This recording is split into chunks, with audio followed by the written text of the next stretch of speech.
ओम शांति। ओम शांति। हम सभी बाबा के बच्चों को बाबा ने त्रिकालदर्शी त्रिलोकीनाथ बनाया है। तीनों कालों में हम क्या थे, क्या पार्ट हमने बचाया है, वो बाबा ने हमें स्मृतियां दिलाई हैं। और वो श्रेष्ठ स्मृतियां ही हमारा स्वमान है। बाबा ने हमें स्मृति दिलाई, सतयुग के आदि में हम देवात्मा थे, पवित्र थे, पूज्य थे और सभी के पूर्वज भी थे। सर्वगुण संपन्न, 16 कला संपूर्ण, डबल ताजधारी थे। तो हम कितनी ऊंच श्रेष्ठ आत्माएं थी और अब फिर से 5000 वर्ष के बाद हम वही बन रहे हैं। फिर द्वापर युग में भले ही हम पुजारी बने, लेकिन हमारे जो पूज्य चित्र थे, उन चित्रों का हम भक्त बन करके और साथ साथ में और भक्त आत्माएं भी उनका पूजन गायन करते रहे। आज भी भक्त कितनी श्रद्धा से देवताओं की पूजा करते हैं। और वर्तमान संगम युग पर तो बाबा ने जो हमें टाइटल्स दिए हैं, जिन्हें हम स्वमान कहते हैं, वो टाइटल और स्वमान तो पूरी दुनिया में कोई कितना भी ऊंच है, कितने भी नामी ग्रामी हो, कोई राजनेता है, अभिनेता है, महान आत्मा है, धर्मात्मा है, किसी को भी नहीं है। 10 अक्टूबर को जो बाबा की मुरली चली, बाबा ने कहा ना कि इतनी लंबी सोमानों की माला है कि जैसे वो लोग माला जप के सिमरन करते हैं, तो अगर हम भी उसका सिमरन करें तो कितना हो जाएगा। तो हम कौन है? मैं आत्मा हूं, ये परिचय तो बाबा ने हमें दिया, लेकिन स्वमान है मैं कौन सी आत्मा हूं, ये स्मृति लाना। तो हम सुनकर तो बहुत खुश होते हैं कि बाबा हमें कितनी ऊंची नजर से देखते हैं, या भगवान ने, भाग्य विधाता ने जो हमें भाग्य दिया है, वो भाग्य कितना श्रेष्ठ है। लेकिन कई बार हम उसे स्वीकार नहीं कर पाते। हम समझते हैं हम घर गृहस्थ में रहने वाले, जैसे माताएं सोचेंगे हम साधारण माताएं हैं। भगवान कहते हैं हम मास्टर सर्वशक्तिमान हैं, हम पद्मा पदम भाग्यवान हैं, हम विजयी रतन हैं, विघ्न विनाशक हैं, कितने जो भी हमारे टाइटल हैं संगम युग के। तो सोचते हैं कि कहाँ है। तो अगर हम उसमें संशय रखते हैं, उसे स्वीकार नहीं कर पाते, तो उस स्थिति की सीट पर हम सेट नहीं हो पाते हैं। और उसका कारण क्या है? एक कहानी से हम समझेंगे उसको कि एक बार एक राजा था, उसका जो बेटा माना शिशु था भी, उसको भेड़िए उठाकर ले गए और बहुत सैनिकों को भेजकर ढूंढवाया, लेकिन वो बेटा मिला नहीं। तो वास्तव में जो भेड़िया था उसका भी बच्चा था, लेकिन वो बच्चा कोई जंगली जानवर खा गया होगा। तो वो ढूंढते ढूंढते वो भेड़िया वहां पहुंचा और उसने राजा के शिशु को उठा लिया। उसने अपना ही बच्चा भेड़िया समझा उसको। और वो उसको अपने ग्रुप में, भेड़ियों के ग्रुप में ही उसको पालने लगी। तो वो जो राजकुमार था, शिशु राजकुमार, वो भेड़ियों के बीच में बड़ा होने लगा। तो थी तो मनुष्य की बुद्धि, तो जैसे बढ़ने लगा उसी अनुसार जैसे भेड़िए चलते थे, 4 पांव से चलते हैं, हाँ, तो उसने भी अपने शरीर को ऐसे ढाल लिया कि हाथ को भी पांव में बदल दिया और उसी तरह से चलने लगा वो बच्चा।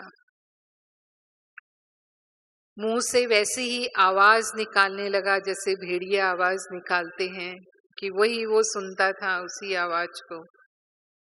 उसके नाखून बड़े बड़े हो गए, हाँ, धीरे धीरे शरीर पर उसी तरह के थोड़े बाल भी आने लग गए ना, शरीर की प्रकृति वैसी ही बनने लगी।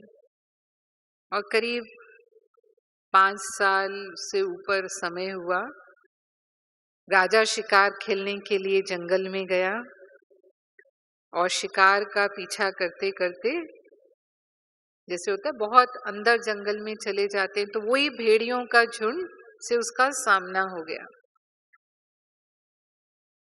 तो जो भेड़िए थे वो तो भाग गए, क्योंकि तेज भाग सकते हैं भेड़िए तो, लेकिन जो मनुष्य भेड़िया था वो पीछे रह गया। तो सिपाहियों ने उसे पकड़ लिया, उठा लिया उसको, और उठा करके जब लेकर आए तो देखा कि शक्ल से तो वो मनुष्य लगता है, तो ये भेड़ियों के बीच में कैसे आ गया। तो राजा ने कहा इसको महल में ले चलो, इसको उठाकर महल में ले आए और उसको पूरा साफ किया गया, उसको नहलाया गया, उसके नाखून काटे गए, बाल हटाए गए। तो कुछ निशानी थी उस राजकुमार की जिसको भेड़िए उठा करके ले गए थे, तो वो निशानी से पता चला कि ये तो वही राजकुमार है जो बचपन में गुम हो गया था। अब राजा को ये नहीं मालूम था कि भेड़िए उठा के ले गए, उनके अनुसार गुम हो गया, तो गुम हो गया, ये वही राजकुमार है। लेकिन अब ये राजकुमार तो रहा नहीं, ये तो जानवर बन चुका है, हाँ, इंसान भी नहीं रहा। तो बड़ा मुश्किल, कैसे इसको इंसान बनाया जाए। तो राजा ने सोचा कि बहुत बड़ा इनाम घोषित कर देते हैं, और को जो भी आकर के इसको भेड़िए से इंसान बना देगा, हाँ, उसको इतना इनाम दिया जाएगा, तो कोई हिम्मत रखेगा इसके ऊपर मेहनत करने के लिए। तो ऐसे ही राजा ने घोषणा की, और एक बहुत गरीब था, बहुत लोग तो नहीं आए, उनको लगा अगर हम नहीं बना पाए तो कहीं राजा हमें फांसी ना दे दे, राजा की सजा से भी डरते हैं लोग। पर एक बहुत गरीब था तो उसने हिम्मत रखी, उसने कहा कि हाँ मैं इसको इंसान बनाऊंगा। तो उसने उसको ट्रेनिंग देना शुरू किया, मनुष्य कैसे बोलता है, मनुष्य कैसे चलता है, कैसे खड़ा होता है। लेकिन इतना आसान नहीं था, महीनों क्या साल लग गया उसको, और छोटी छोटी बातें सिखा। हालांकि मनुष्य की बुद्धि थी तो ग्रहण तो हो रहा था उसको, लेकिन इतना आसान नहीं था, मेहनत लग रही थी उसके पीछे। और इस तरह से 2-3 साल के अंदर, हाँ, और भी जो फिजियोथेरेपी करने वाले हैं उसके शरीर को सीधा करने के लिए उनकी भी मदद लेनी पड़ी। तो वो थोड़ा सीधा खड़ा होने लगा, थोड़ा मनुष्य की भाषा कोई कोई शब्द बोलने लगा, और उस तरह से जैसे देखना, बोलना, भाव जो चेहरे पर आते हैं, वो जैसे एक जानवर था पूरी तरह से, हाँ, वो सब दिखाई देने लगा। हालांकि अभी तक भी पूरा परिवर्तन नहीं हुआ था। तो राजा ने कहा कि हाँ, उसको जो उसको इनाम देना था वो दिया, लेकिन राजा ने कहा कि नहीं, अभी भी इसको और शिक्षा दो और लायक बनाओ, और फिर ये कोई साधारण मनुष्य नहीं है, ये तो एक राजकुमार है, तो इसको राजकुमार के स्वरूप में ढालो, इसकी चलन चाल चलन बोल चाल रॉयल होना चाहिए। तो देखो, ऐसे नहीं कि वो इंसान नहीं था और ये भी नहीं कि वो राजकुमार नहीं था, लेकिन अपने ही ओरिजिनल रूप में आने में उसको इतनी मेहनत क्यों लग रही है? क्योंकि वो भेड़ियों में चला गया, वो भटक गया। तो समझ गए ना कि हम आत्मा है ऐसा नहीं है, और हम भी देवता थे, पवित्र थे, हम भी आनंद स्वरूप आत्मा, प्रेम स्वरूप आत्मा, शांत स्वरूप आत्मा है ऐसा नहीं है। ये है, लेकिन उस स्वरूप में आने में बाबा की उस बात को अपने जीवन में हम उतार लें, हम वैसे ही बन जाएं, उसके लिए मेहनत लगेगी नहीं लगेगी? तो बाबा इसीलिए हमें रोज मुरली में कहते हैं, रोज हमें देही अभिमानी बनना, रोज हमें स्वमान मिलता है मुरली के अंदर, और रोज हमें बाबा वो स्मृतियां दिलाते रहते हैं। और इसीलिए बाबा कहता है जब तक जीना है तब तक पढ़ना है हमें। तो हमें इस बात पर संपूर्ण निश्चय होना चाहिए, 100% निश्चय होना चाहिए कि बाबा ने जो हमें कहा है वो सत्य है, लेकिन उसका जितना हम अभ्यास करेंगे, उसको घोटेंगे, इसको कहते हैं अपनी घोट तो नशा चढ़े। दुनिया में भी कहते हैं ना, जो दूसरे नशे होते हैं वो भी घोटे जाते हैं। भांग होता है, जितना उसको घोटा जाता है उतना ही उसका नशा चढ़ता है। या वो जो शराब भी बनती है ना, तो वो शराब बनती है, उसको भी सड़ाया जाता है। जो भी चीज की शराब बनती है मानो, तो उसको कितना सड़ाते हैं, और सड़ाने के बाद फिर वो शराब तैयार होती है। तो जितना उसको पकाते हैं उसमें, उतना ही अच्छी क्वालिटी की वो शराब बनती है। तो यहाँ भी जितना हम उसको बार बार बार बार स्मृति में लाएंगे, अब वो तो उल्टे नशे हैं, माना गलत नशे हैं, और वो नशे चढ़ता है तो फिर शरीर पर भी असर आता है, स्वास्थ्य पर भी बुरा असर होता है, और मन भी व्यक्ति का आउट ऑफ कंट्रोल हो जाता है उस नशे के कारण, गलत काम कर देता है इंसान। और साथ साथ में समाज में भी बदनामी होती है। अभी हमने सुना ना, एक एक्टर का बेटा वो पकड़ा गया ड्रग्स के केस में, आप सभी को मालूम होगा। अभी तो आप बाहर से आए हैं, मधुबन में भले हम समाचार नहीं सुनते होंगे, लेकिन बाहर की दुनिया में होते हैं तो सब समाचार हमारे कानों में पड़ते हैं। तो कितनी इज्जत है समाज में, और जब कोई ऐसे गलत नशों के कारण किसी की गिरफ्तारी होती है तो कितनी बदनामी होती है। बाबा इसीलिए कहता है कि हमको कोई उल्टा नशा नहीं रखना है, लेकिन ये नारायणी नशा है। वो नशे तो बाबा के ज्ञान में आते हैं तो छूट जाते हैं, अगर कोई पहले करता भी होगा मानो, तो वो नशे हमारे छूट जाते हैं। लेकिन ये जो नारायणी नशा हमें चढ़ाना है, ये शुद्ध नशा है, ये श्रेष्ठ नशा है, और इससे हमारी स्थिति श्रेष्ठ बनती है, स्व स्थिति हमारी मजबूत होती है, हम उमंग उत्साह में रहते हैं, अपने आप को हम खुश नसीब महसूस करते हैं। हाँ, एक उड़ती कला का हमारा पुरुषार्थ हो जाता है, क्योंकि ऊंची स्थिति है। जैसे सीट मिल जाती है ना किसी को दुनिया में, बाबा कहता है जो व्यक्ति जब सीट पर होता है, सीट पर सेट होता है, तो उसको उसी अनुसार सभी पेश आते हैं, जैसी उसकी सीट है वैसा ही दुनिया से उसको सम्मान मिलता है, और लोग उसके आज्ञा का भी पालन करते हैं। आज कोई प्रेसिडेंट है, प्राइम मिनिस्टर है, वो जब तक सीट पर है उस सीट के अनुसार ही उनका सम्मान होता है, उनकी वैल्यू होती है। और अगर सीट से उतर जाते हैं तो फिर वैसा सम्मान तो नहीं रहता ना उनका। हालांकि वो भी अल्पकाल की होती है, फिक्स नहीं होती है, क्योंकि ओपोजिशन पार्टी वाले एक्टिव रहते हैं और जैसे ही उनको मौका मिलता है वो उनको सीट से उतारने की कोशिश करते हैं। तो यहाँ भी बाबा ने हमें स्वमान की सीट दी है। बाबा ने कहा हमेशा स्वमान की सीट पर सेट रहो, लेकिन माया हमारी ओपोजिशन पार्टी की लीडर है, तो क्या करती है माया? माया भी हमें सीट से नीचे उतार देती है। हमें पता भी नहीं चलता कि माया ने कब हमें स्वमान की सीट से नीचे उतार दिया। दुनिया में भी कोई साधारण भी इंसान होता है ना, तो वो साधारण इंसान को भी अगर ऊंचा ओहदा मिल जाए, जैसे बाबा कभी कहता है कि गरीब होते हैं कोई और उनको अगर साहूकार अडॉप्ट कर लेते हैं, साहूकार अपनी गोद में ले लेते हैं,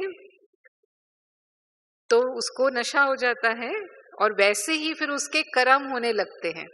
अब वो अपने आप को गरीब नहीं समझता, क्योंकि अब वो क्या हो गया है, साहूकार का बच्चा हो गया है ना। तो कर्तव्य कर्म में, संस्कार में तुरंत अंतर दिखाई देने लगता है। हमने सुना हमारे जो प्रधानमंत्री जी हैं नरेंद्र मोदी जी, वो पहले क्या करते थे? पहले चाय बेचते थे रेलवे स्टेशन पर, तो गरीब परिवार से थे, लेकिन उन्होंने अपनी जिंदगी में इतनी मेहनत की, इतनी लगन थी अपने लक्ष्य के प्रति, अपने कर्मों के, कर्तव्यों के प्रति, कि वो कहाँ पहुंच गए आज? आज वो देश के प्रधानमंत्री हैं। तो अब जो उनके कर्म हैं, या हम कहेंगे कि अब जो उनकी वो मनस्थिति है, फर्क है ना।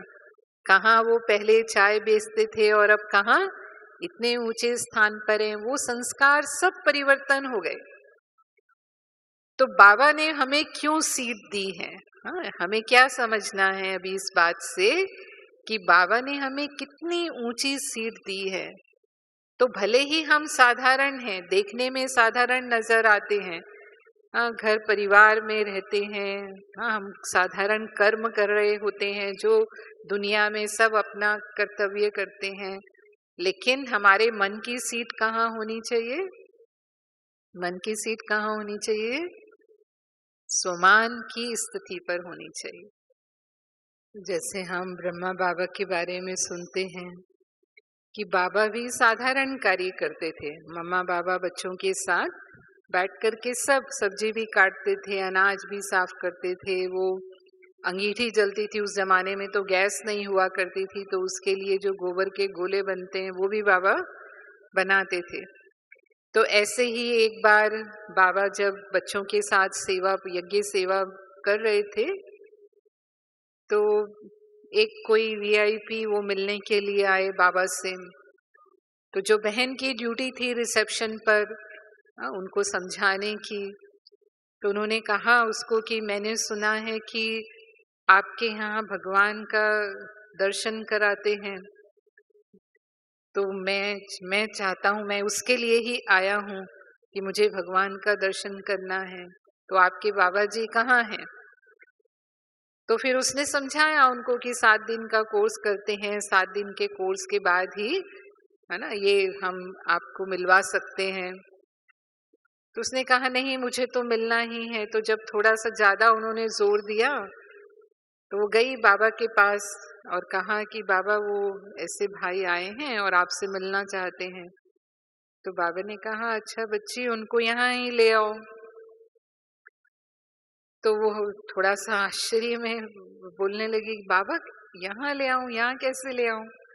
वो तो कितनी ऊंची भावना से आया है कि मैं भगवान का दर्शन करूंगा, तो वो क्या देखेगा? कि आप जो है, उस समय रियली बाबा वो गोबर के गोले, जो कोयला और गोबर मिक्स करके गोले बनाते ना, वो बना रहे थे। तो बाबा वो क्या देखेगा ये? तो बाबा ने कहा कोई बात नहीं बच्ची, तुम निश्चिंत रहो, उस बच्चे को ले आओ। बाबा तो सबको ही बच्चा कहते थे। उसने कहा ठीक है, बाबा ने जैसा कहा है। तो उन्होंने कहा कि आइए, हम आपको अपने बाबा से मिलवाते हैं। उन्हीं के तन में परमात्मा प्रवेश होकर के हमको ये ज्ञान देते हैं, योग की शिक्षा देते हैं। तो वो लेके गए तो उन्होंने ब्रह्मा बाबा को देखा, और जैसे ही बाबा से उनकी दृष्टि मिली तो वो जो भाई थे उनको विष्णु चतुर्भुज का साक्षात्कार हो गया। अब देखिए, देखने में कितना साधारण कर्म कर रहे हैं बाबा, लेकिन बाबा की स्थिति कितनी ऊंची और महान कि जैसे ही उस आत्मा ने देखा, उसकी नजर पड़ी और उसको बाबा ने साक्षात्कार करा दिया। तो बाबा हमेशा हमें कहते हैं कि कर्म भले साधारण हो, लेकिन स्थिति हमारी साधारण नहीं होनी चाहिए, स्थिति महान हो। अब स्थिति महान कैसे होगी? जब हम सोमान में रहेंगे, उस ऊंची स्थिति में रहेंगे। मैं कौन सी आत्मा कर्म कर रही हूं इस शरीर के द्वारा, कर्मेंद्रियों के द्वारा, ये स्मृति स्वरूप हमें बनना है। और जो स्वमान में रहता है उसे सम्मान अवश्य मिलता है। बाबा कहता है कि सम्मान उसके सामने एक प्रकृति दासी की तरह आता है। अगर स्थिति ऊंची और श्रेष्ठ है तो हमें किसी से सम्मान मांगने की जरूरत नहीं है। ब्रह्मा बाबा ने भी सबको सोमान में रहकर के सम्मान दिया, यानी हम सम्मान देने वाले दाता होते हैं। हाँ, एक होता है मांगना और एक होता है देना। तो हम स्वमान में हैं तो हम सबको सम्मान देते हैं, और जब हम सम्मान देते हैं तो हमें सम्मान मिलता है। जो हम देते हैं वही लौट कर आता है, ऐसा कहते हैं ना हम, तो वही हमें मिलता है। हमें फिर ये शिकायत नहीं होती कि ये इन्होंने हमको पूछा ही नहीं, हाँ ये हमसे कैसा व्यवहार करते हैं, इनको ऐसा नहीं करना चाहिए। या दूसरों को देखते हैं, इनको तो ये बहुत सम्मान देते हैं, हमको तो पूछते भी नहीं हैं। फीलिंग आ जाती है ना कई बार, दूसरों को जब देखते हैं इस तरह से कि इनके साथ ऐसा होता है, हमारे साथ तो ऐसा नहीं होता है। तो बाबा कहता है भगवान ने हमें कितना सम्मान दिया है, उस सम्मान को याद रखो ना। बाबा ने हमें चरणों के दास और दासी से क्या बना दिया? क्या बना दिया? क्या बना दिया? सिर का ताज बना दिया। कहते थे ना भक्ति में, हम तो तेरे चरणों की धूल हैं। सिर लंबा करके दंडवत करते थे भगवान के सामने, तो क्या छूते थे? उसके चरण ही छूते थे ना। तो बाबा ने कहाँ बिठा दिया? आज चरण छूने देते हैं? भगवान हमें चरण छूने देते हैं क्या? तो बाबा ने मस्तक मणि बना दिया, अपने सिर का ताज बना दिया। बाबा कहता है मैं बच्चों को अपने से भी आगे रखता हूँ। मेरी सिंगल पूजा होती है, बट बच्चे तो डबल पूजे जाते हैं। साकार में भी पूजे जाते हैं और निराकार में भी पूजे जाते हैं। रोज मैं बच्चों को याद प्यार नमस्ते देता हूँ। रोज बच्चों को मैं मालिकम सलाम कहता हूँ। बालक सो मालिक हैं। बच्चों को बाबा ने क्या बनाया? बालक सो मालिक हैं। तो फिर जब बाबा ने हमें इतनी ऊंची नजर से देखा, भगवान हमें खुद सम्मान दे रहा है, तो उसके आगे मनुष्य आत्माओं का सम्मान क्या है? ये तो ऐसे है ना जैसे सूरज के आगे दीपक दिखाना। सूर्य उगा हुआ है, उसके आगे दीपक का प्रकाश क्या है? तो स्वयं भगवान ने हमें इतना ऊंचा उठाया है, वो हम स्मृति में लाएं। उसने हमें कितना श्रेष्ठ नाम दिया है। आज हम ब्राह्मण हैं, ब्राह्मण कुलभूषण है, ब्रह्मा मुख वंशावली ब्राह्मण है। दुनिया में भी जो लौकिक दुनिया में भी ब्राह्मण होते हैं वो तो सिर्फ जन्म के ब्राह्मण है, कर्म के ब्राह्मण है भी नहीं। लेकिन उनको भी कितना मान मिलता है आज के समय में, है ना, कि ऊंची जाति के माने जाते हैं। तो भगवान ने तो हमें सच्चे सच्चे ब्राह्मण बनाया है। तो जो स्वमान बाबा ने दिए हैं, उनके गहराई में जाकर के उस नशे को अनुभव करना, उस खुशी को अनुभव करना। अब बाबा जैसे हमें कहते हैं हम बाबा के दिल तख्त नशीन हैं, तो भगवान के दिल तख्त नशीन होना, भगवान के नैनों के नूर बनना, भगवान के लाडले सिकीलदे बच्चे बनना, डायरेक्ट ईश्वरीय संतान बनना कितना ऊंचा भाग्य है। हम उसे स्मृति में लाएं कि बाबा ने हमें दिल तख्त पर बिठाया है। फिर हम सोचें दिल तख्त पर कौन बैठ सकता है? कौन बैठ सकता है दिल तख्त पर? जो आज्ञाकारी है, जो वफादार है, जो सच्चा है। भगवान को कौन से बच्चे पसंद हैं? सच्चे दिल पर साहब राजी। हमें कहते हैं तो हाँ, जितना हमारे अंदर सच्चाई सफाई होगी उतना हम बाबा के दिल तख्त पर होंगे। तो बाबा के श्रीमत के प्रति जितने हम वफादार फरमान बरदार हैं, बाबा हमें कहते हैं एक बाप दूसरा ना कोई। ये वफादारी क्या है? एक बाप दूसरा ना कोई। वो भी बाबा के दिल तख्त नशीन है, जो सदा ही एक बाबा से सर्व संबंधों का अनुभव करते हैं, जिनका संसार ही बाबा है। तो दिल तख्त नशीन अनुभव करने की विधि, माना आज मैंने ये सोमान लिया, अमृत वेले ही अपने लिए एक सोमान ले लो कि मैं बाबा की दिल तख्त नशीन आत्मा हूं। तो सारे दिन अलग अलग तरह से अपने आप को बाबा के दिल तख्त नशीन हम अनुभव करें। अब जैसे बाबा कहते हैं आप बच्चे पद्मा पदम भाग्यवान हो, पद्मा पदम पति हो। तो पद्मा पदम पति का मतलब क्या है? हम रिचेस्ट इन द वर्ल्ड हैं। रिचेस्ट इन द वर्ल्ड हैं यानी हर कदम में पद्मों की कमाई करना। ये बाबा के बच्चे ही कर सकते हैं। दुनिया में कितना भी बड़ा बिजनेसमैन हो, कोई ऐसा बिजनेस कर सकता है? चलो एक दिन में वो करोड़ कमा लेगा, बड़ा बिजनेसमैन है तो हो सकता है कि एक दिन में 1 करोड़ की कमाई कर ले, लेकिन एक कदम उठाए और पद्मों की कमाई हो जाए, हो सकती है? तो यहाँ तो हमने बाबा की याद में कर्म किया, बाबा की श्रीमत पर हमने कदम उठाया। या बाबा कहता है आपने अगर पदम स्थिति में कर्म किया, पदम स्थिति माना कमल फूल समान न्यारे होकर के आपने कर्म किया, तो आपकी पद्मों की कमाई जमा हो गई। और वो एक जन्म की नहीं, वो जो कमाई होती है ना उनकी, वो तो एक ही जन्म की होती है, वो साथ नहीं ले जाने वाले। कितना भी अरबपति इंसान क्यों ना हो, ले जाएगा साथ में।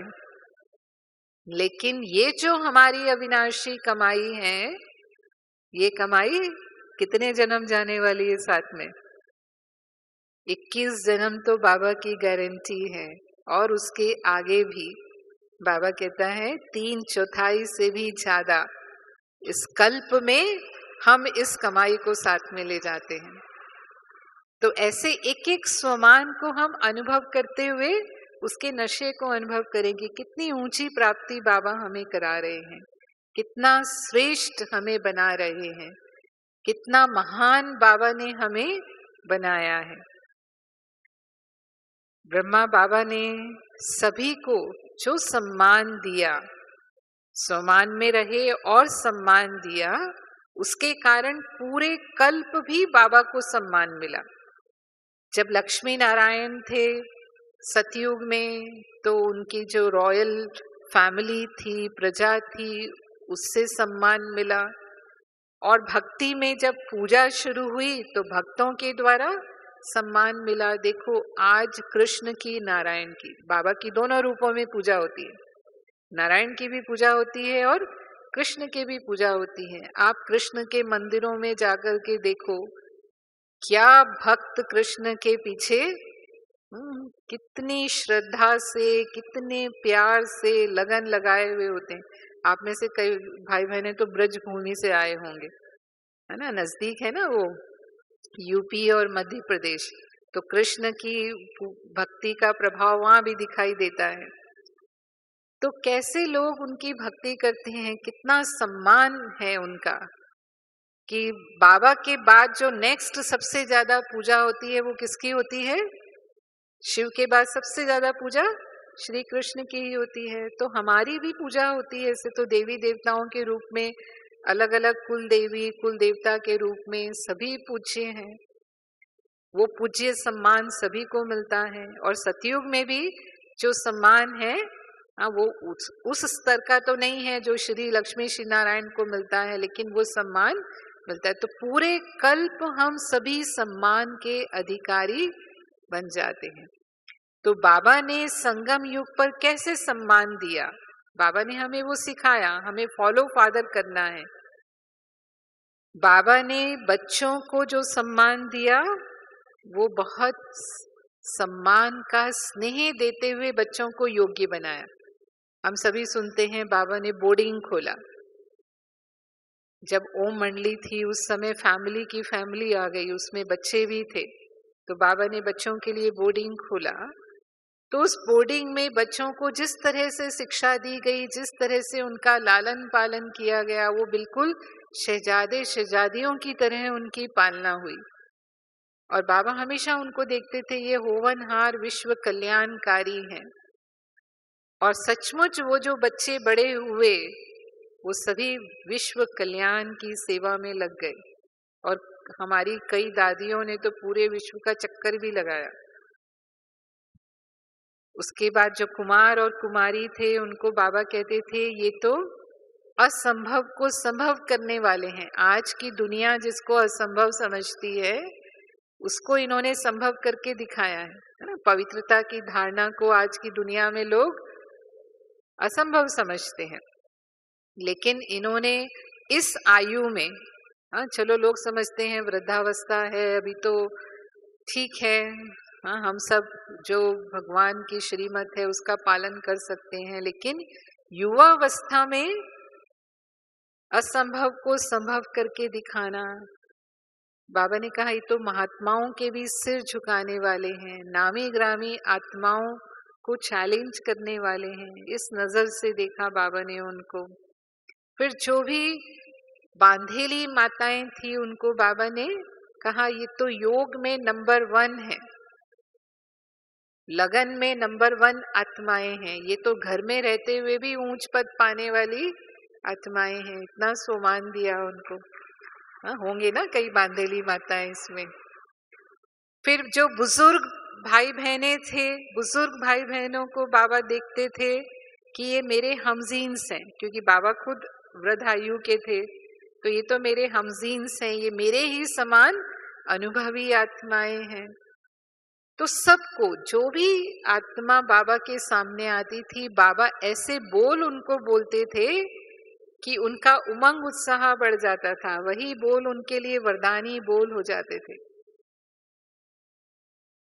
सभी आत्माओं से बाबा इस तरह से व्यवहार करते थे और मिलते थे।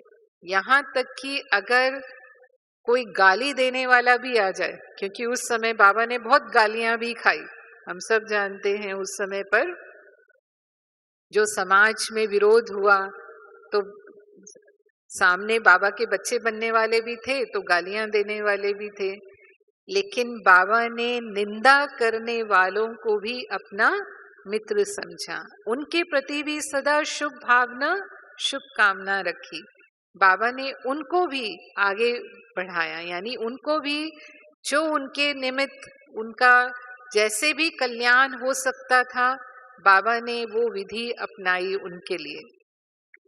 तो हमें भी बाबा की तरह ही जो आत्माएं हमारे संपर्क में आती हैं क्या करना है? बेगर बनना है या देने वाला बनना है?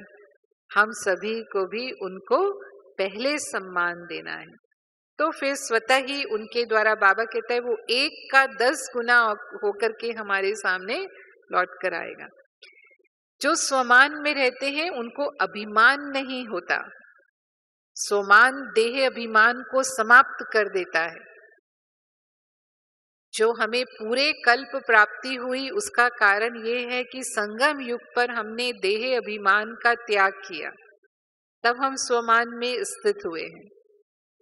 लेकिन अगर अभी भी अभिमान का अंश है हमारे अंदर तो उसकी निशानियां हैं कि हम अभिमान के वश व्यवहार कर रहे हैं, तो स्वमान में हम स्थित नहीं हो सकते। ये हम कहेंगे रात और दिन की तरह है। अगर अभिमान है तो स्वमान नहीं, स्वमान है तो अभिमान नहीं। जैसे कि रात है तो दिन नहीं, दिन है तो रात नहीं। तो मानो हम कहेंगे कि अभिमान है तो अपमान की फीलिंग बहुत जल्दी आ जाएगी। किसी ने मुझे थोड़ी सी कोई बात कही, तुरंत हम फीलिंग में आ जाएंगे और बहुत व्यर्थ संकल्प चलने लगेंगे हमारे। ऐसा क्यों कहा, ऐसे कैसे, ये ऐसे व्यवहार करते हैं, इनको ऐसे करना चाहिए, नहीं करना चाहिए। और फिर एक दिन नहीं, 2 दिन नहीं, कई दिनों तक उसका असर हमारे दिमाग पर रहेगा। हमारी अवस्था हलचल में आ जाएगी, मूड ऑफ हो जाएगा, खुशी गुम हो जाएगी। फीलिंग आने की निशानी क्या है? बाबा कहता है फीलिंग में आना माना फेल हो जाना। तो ये निशानी है कि अभी भी मेरे अंदर देह अभिमान है। अभिमान कईयों को कई प्रकार का होता है, जैसे अपने गुणों का अभिमान, विशेषता का अभिमान, ज्ञान का अभिमान, या अपना कोई भी ऐसा कर्म, हम जो कर्मों में हम दिखाते हैं कलाएं, उसका अभिमान हो सकता है। नाम का भी अभिमान हो सकता है, मेरा नाम बहुत है, उसका भी अभिमान हो सकता है। तो जिसको भी अभिमान होगा, अगर उसको कोई बात कहेंगे ना, तो वो कभी भी उसको मानेगा नहीं। वो अपने को राइट समझता है, कभी भी दूसरे की बात को वो स्वीकार नहीं करेगा, क्योंकि वो अपने को श्रेष्ठ समझता है, दूसरों से श्रेष्ठ समझता है। तो मैं कभी गलत हो ही नहीं सकता। अभिमान की निशानी क्या है? कभी भी अपने गलती को मानेंगे ही नहीं, चाहे गलती होती है, ऐसा नहीं कि नहीं होती है, लेकिन मेरी कमी कहीं सामने ना आ जाए, कहीं मेरे को कम ना समझ लिया जाए, कहीं मेरा नाम खराब ना हो जाए, उसके कारण क्या करेंगे? सिद्ध करेंगे।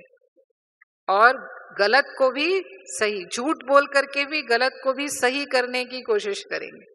झूठ का भी सहारा लेना पड़ा तो झूठ का भी सहारा लेंगे।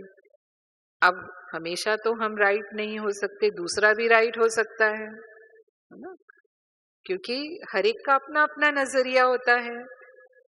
अब उसके नजरिए से वो राइट है, मेरे नजरिए से मैं राइट हूं। जैसे मानो हमने 6 लिखा, यहां से मैं देख रही हूं, मुझे वो 6 नजर आ रहा है, लेकिन आप उधर से देखेंगे तो क्या नजर आएगा?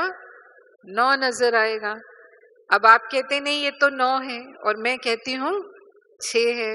कौन सही है, कौन गलत है? दोनों ही सही हैं। वो अपनी नजरिए से सही है क्योंकि उनको वो नजर आ रहा है, और मैं अपनी नजर से सही हूं क्योंकि मुझे 6 नजर आ रहा है। तो हर बात के 2 पहलू होते हैं, है ना।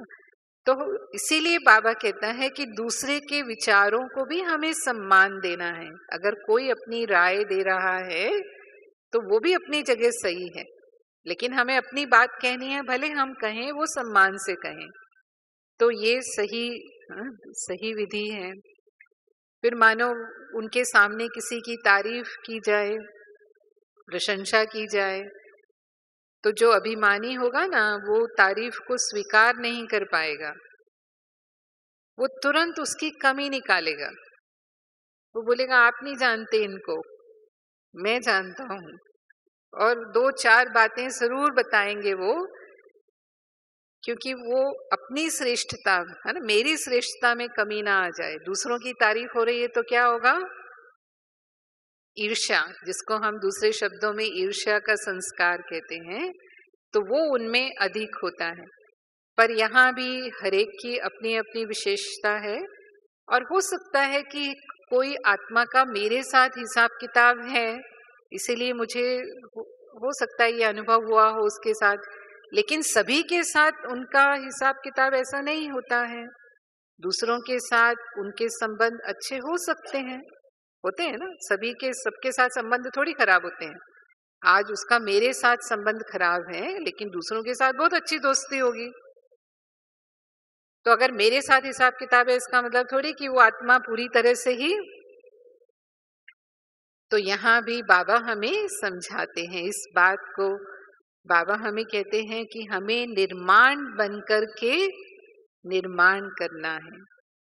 उस आत्मा की जो विशेषता है उस विशेषता को हमें स्वीकार करना है और उसी के अनुसार उसे आगे भी बढ़ाना है।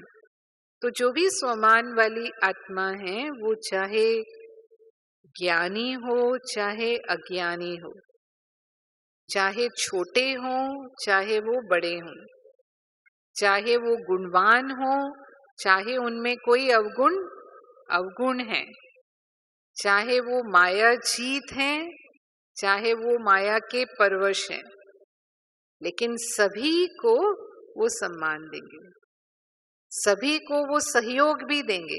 यानी उनकी भावना ये होगी कि गिरे हुए को भी हम ऊंचा उठाएं। कईयों का स्वभाव कैसा होता है, गिरे हुए को और गिराना। हाँ, ये तो है ही ऐसे, इन्होंने कर्म ही ऐसे किए हैं ना, इसलिए कर्मों का फल भोग रहे हैं, जो करेगा वो वैसा ही पाएगा। ऐसे ऐसे शब्द कई बार हम बोलते हैं दूसरों के लिए, लेकिन ये क्या बाबा कहता है, ये सम्मान देना कहेंगे हम? बाबा ने कहा कि मुझे नॉलेज है कि हाँ इन्होंने ऐसे कर्म किए हैं, हाँ ये ऐसे अवगुण वाले हैं, नॉलेज हो जाती है, लेकिन नॉलेज होते हुए भी कर्तव्य क्या है हमारा, कि उस अवगुण वाली आत्मा को भी मुझे सहयोग देना है, उसके अवगुण को दूर करने में, उससे भी मुझे उमंग उत्साह में लाना है।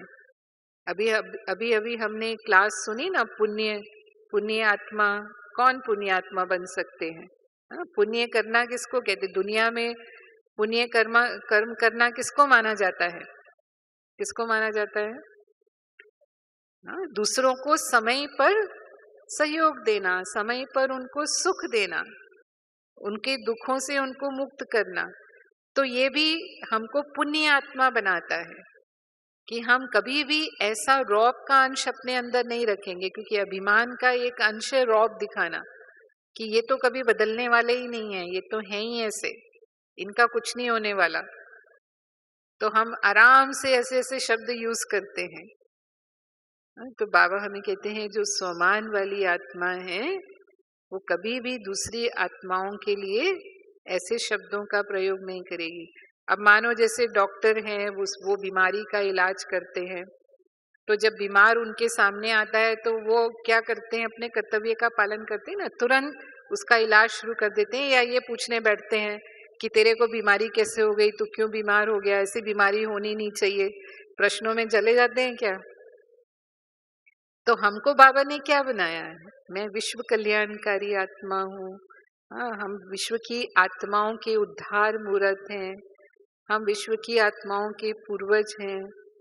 तो हमारा कर्तव्य क्या है? मैं शांत स्वरूप आत्मा हूँ।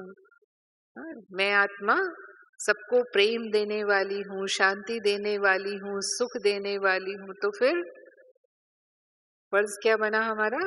कर्तव्य क्या हुआ? वो कर्तव्य मुझे पालन करना है, सामने वाला फिर चाहे कैसा भी है।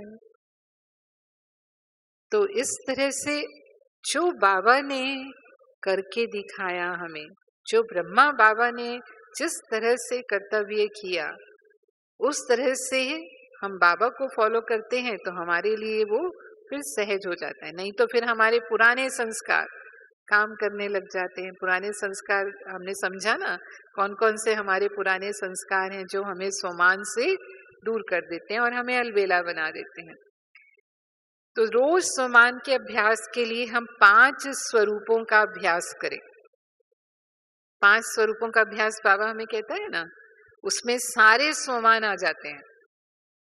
सबसे पहले अनादि स्वरूप में मैं आत्मा, जो बाबा के संस्कार वो मेरे संस्कार, परम धाम में मैं बाप समान हूँ। तो बाबा शांति के सागर हैं, प्रेम के सागर हैं, दुख हरता सुख करता है, सर्वशक्तिवान है। तो मैं आत्मा भी मास्टर प्यार का सागर हूँ, मास्टर शांति का सागर हूँ, मास्टर सर्वशक्तिवान हूँ। वही मेरा स्वमान, मेरा संस्कार। फिर आदि स्वरूप में देवताई स्वरूप को स्मृति में लाना, उसमें स्थित होना। सतयुग में मैं आत्मा देवता, डबल ताजधारी, सर्वगुण संपन्न, 16 कला संपूर्ण, प्रकृति संपूर्ण, सुखदाई, सर्व प्राप्ति संपन्न, हम पद्मा पदम पति आत्माएं हैं। वो अनुभव करना, उस स्वमान में स्थित होना। फिर द्वापर युग में हम आए, किस तरह से आज, हाँ देखो वो दृश्य, आज मंदिरों में कैसे पूजा होती है, सब जानते हैं ना, कितनी लंबी लंबी क्यू लगती दर्शन करने के लिए, और दर्शन भी कैसे होते हैं। हाँ, मुश्किल से 1 मिनट भी आप खड़े नहीं हो पाते मूर्ति के सामने, कितनी देर खड़े होने का मौका मिलता है भक्तों को। तो आज भी इतना भक्त हमारा गायन कर रहे हैं, पूजन कर रहे हैं, हमारे दर्शन के प्यासे हैं। वो भगवान ने हमें मूर्तियां, चैतन्य में हम ऐसा बने हैं, तभी तो मूर्तियों का इतना गायन पूजन हो रहा है। तो वो स्मृति में लाओ, अपने उस पूज्य स्वरूप को सामने लाओ। फिर अभी ब्राह्मण जीवन में पूरे सोमान की माला का सिमरन करना है, जो सोमानों की माला बाबा ने हमें पहनाई है कि मैं, हम वर्तमान में वो ब्राह्मण सो, फिर फरिश्ता, और फिर हम देवता बनने वाली आत्माएं हैं। तो रोज निश्चित करना है, हर दिन। और अगर कोई सोमान में हमें लगता है कि मुझे अनुभव नहीं हो पा रहा, तो हम उसको लिख करके भी अभ्यास कर सकते हैं। जैसे दुनिया में लोग लिखते हैं ना कि मुझे राम राम राम इतनी लाख बार लिखना है, तो चलो लाख बार लिखने की बात नहीं है, लेकिन कम से कम 108 बार कुछ हम संख्या अपने लिए निश्चित कर सकते हैं कि इस स्वमान का अनुभव करने के लिए मुझे इतनी बार इसे चिंतन में लाना है। तो अगर वो यूं चिंतन में मैं नहीं ला पा रही, तो हम उसको लिखें। और जब हम लिखेंगे, बाबा कहते हैं ना, हम कदम उठाते हैं, एक कदम उठाते हैं, तो बाबा हमें जरूर उसका अनुभव कराएगा। बाबा बंधा हुआ है हमें मदद करने के लिए, लेकिन हम वो कदम तो उठाएं पहले, तो स्वमान को हम अनुभव करें। या हम सारे दिन भर के लिए कोई 5-6 सोमान ले सकते हैं। अगर एक सोमान में हमें लगता है नहीं ये सोमान बार बार, कई बार लोग एक ही उससे बोर हो जाते हैं, तो फिर 5-6 सोमान ले लिए मैंने सारे दिन के लिए कि मैं आज इस स्मृति में रहूंगी, मैं मास्टर सर्वशक्तिवान हूँ, मैं बाबा की दिल तक नशीन हूँ, मैं विघ्न विनाशक आत्मा हूँ, मैं विजयी रतन कल्प कल्प की विजयी आत्मा हूँ, मैं विश्व कल्याणकारी हूँ, मैं पद्मा पदम भाग्यवान हूँ। जैसे हैं और भी हैं, मैं राज ऋषि हूँ, स्वदर्शन चक्रधारी हूँ, कोटों में कोई में भी कोई, भगवान की चुनी हुई मैं विशेष आत्मा हूँ।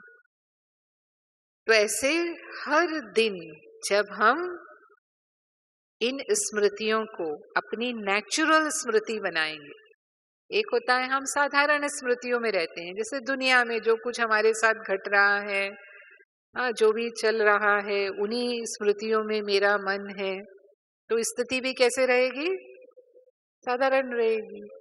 लेकिन जो अलौकिक स्मृतियां बाबा ने हमें दी हैं, जो स्वमान दिए हैं, उन स्मृतियों में शुरू में रहने में हमें मेहनत करनी पड़ेगी। जैसे कहानी बताई कि हम वो हैं, लेकिन हम इतना भूल चुके हैं, माया ने हमें इतना भटका दिया है, अपने संग में इतना ले आई है, माना माया के संग का रंग इतना हो गया है कि हम एक आधी बार वो सोचेंगे तो कुछ नहीं होने वाला, लेकिन जब हम बार बार उसे स्मृति में लाएंगे, उस पर थोड़ी मेहनत हमें शुरू में करनी पड़ेगी, तो फिर हम वो स्वरूप का स्वयं भी अनुभव करेंगे और हमारे द्वारा दूसरे भी वैसा ही अनुभव करने लगेंगे, जैसे ब्रह्मा बाबा से सब करते थे। ओम शांति।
जिस